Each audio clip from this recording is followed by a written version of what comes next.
ایک بادشاہ کی 7 بیٹیاں تھیں۔ ایک دن بادشاہ بہت خوش ہوتا ہے اور اپنی 7 بیٹیوں کو بلا کر پوچھتا ہے کہ میں تم سے ایک سوال پوچھوں گا اور اگر جواب اچھا لگا تو تمہارا من چاہا انعام بھی دوں گا۔ سب ایک قطار میں کھڑی ہو جاؤ اور ایک ایک کر کے بتاؤ کہ تم کس کا دیا کھاتی ہو اور کس کا دیا پہنتی ہو۔ اس موضوع پر مزید بات کرنے سے پہلے آپ سے گزارش کہ پیارا اسلام پیج کو لائک کریں، ہمارے یوٹیوب چینل کو سبسکرائب کریں اور ہماری مزید ویڈیو دیکھنے کے لیے سی فرسٹ پر کلک کر دیں۔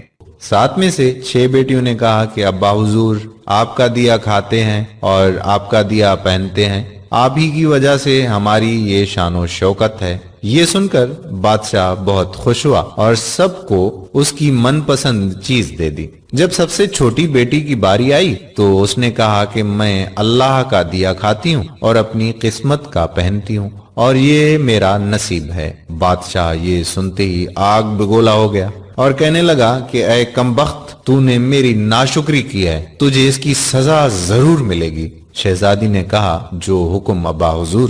بادشاہ نے سپاہیوں کو حکم دیا کہ جاؤ اسے جنگل میں چھوڑاؤ، میں بھی دیکھوں کہ یہ میرے بغیر کیسے اللہ کا دیا کھاتی ہے اور اپنے نصیب کا پہنتی ہے۔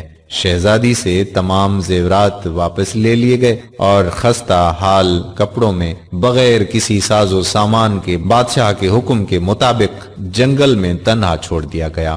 سب سپاہی شہزادی کو چھوڑ کر واپس چلے گئے۔ شہزادی جنگل کو دیکھنے لگی، چاروں طرف درخت ہی درخت تھے اور دوپہر سے شام ہونے والی تھی کہ شہزادی نے سوچا کہ کیوں نہ کچھ لکڑیاں جمع کر لوں تاکہ رات کو آگ جلاؤں، پھر کوئی جنگلی جانور پاس نہیں آئے گا اور رات بھی گزر جائے گی۔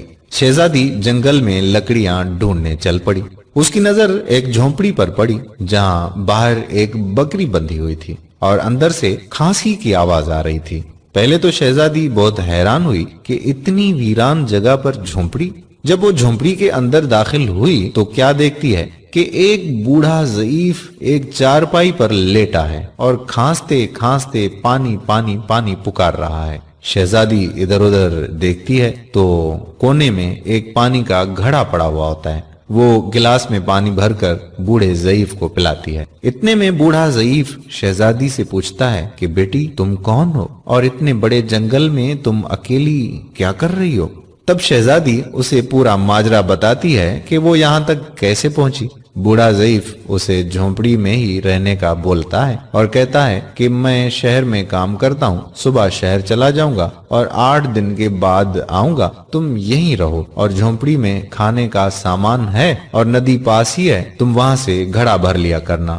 صبح کو بوڑھا ضعیف شہر چلا جاتا ہے اور شہزادی یہاں اکیلی جھونپڑی میں سب صفائی کر کے بکری کا دودھ نکالتی ہے، آدھا اپنے لیے رکھ لیتی ہے اور آدھا باہر ایک کونے میں برتن میں ڈال کر رکھ لیتی ہے کہ رات کو کوئی جانور بھوکا یا پیاسا ہوگا تو پی لے گا، اور خود اندر آ کر سو جاتی ہے۔ صبح سویرے جب شہزادی اٹھتی ہے تو کیا دیکھتی ہے کہ دودھ کا برتن خالی اور پاس ایک لال پڑا ہے جو دیکھنے میں بہت ہی نایاب اور قیمتی معلوم ہوتا ہے، اور پاس ہی سانپ کے نشان بھی نظر آتے ہیں۔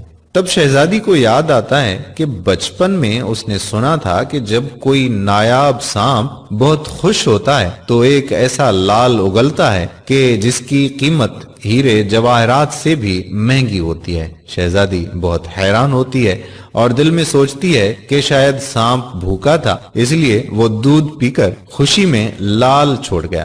پھر وہ لال اٹھا کر اپنے پاس رکھ لیتی ہے اور پھر اگلی رات شہزادی برتن میں دودھ رکھ دیتی ہے اور اگلی صبح جب دیکھتی ہے تو پھر ایک لال ہوتا ہے۔ ایسے ہی کرتے کرتے 7 دن گزر جاتے ہیں اور شہزادی کے پاس 7 لال جمع ہو جاتے ہیں اور اس دن بوڑھا ضعیف بھی آ جاتا ہے۔ تب شہزادی اسے لال دکھاتی ہے اور سارا واقعہ بتاتی ہے اور بوڑھے ضعیف کو 3 لال دے دیتی ہے اور کہتی ہے کہ شہر جا کر یہ لال بیچ دو اور آتے وقت اپنے ساتھ محل بنانے والے مزدور لے کر آنا۔